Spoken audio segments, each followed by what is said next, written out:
ഈ ടാങ്കിൻ്റെ ഉള്ളിൽ വരുന്ന മണ്ണ് കഴിക്കണം. മണ്ണ് ഇടല്ല കണ്ട. ഇതാണ് ടാങ്കിൻ്റെ ഉള്ളിലുള്ള മണ്ണ്. ഇതാ കണ്ട, വാട്ടർ ടാങ്കിൻ്റെ ഉള്ളിലുള്ള മണ്ണ്. അപ്പോൾ പച്ചവെള്ളം കുടിച്ചുള്ള അവസ്ഥ എന്തായിട്ടുണ്ടാവും. ഈ ടാങ്കിൻ്റെ മണ്ണ് ഇനി വേറെ ഒന്നും വിചാരിക്കണ്ട. ഇതാ കള് പറഞ്ഞിട്ടുണ്ട്. പൈപ്പ് ഇങ്ങനെ പോയിട്ട് ഇങ്ങനെ വന്നിട്ട് ഇങ്ങനെ വന്നിട്ട് ഇതാ അതിൻ്റെ ഉള്ളിൽ നിന്ന് വരുന്നതാണ് ഇങ്ങനെ. കുടിവെള്ളത്തിൻ്റെ ടാങ്ക് തുരങ്കമാണ്, തുരങ്കം. ഇത് വാട്ടർ ടാങ്ക്, തുരങ്കല്ല. കുടിവെള്ളത്തിൻ്റെ ടാങ്ക്.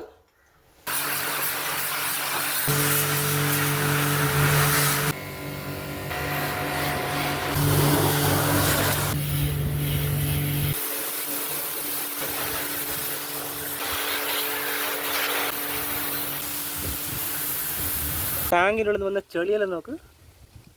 ഒരു ടാങ്ക് അവിടെ വശാക്കുന്നുണ്ട്. ഇതൊരു ടാങ്ക്.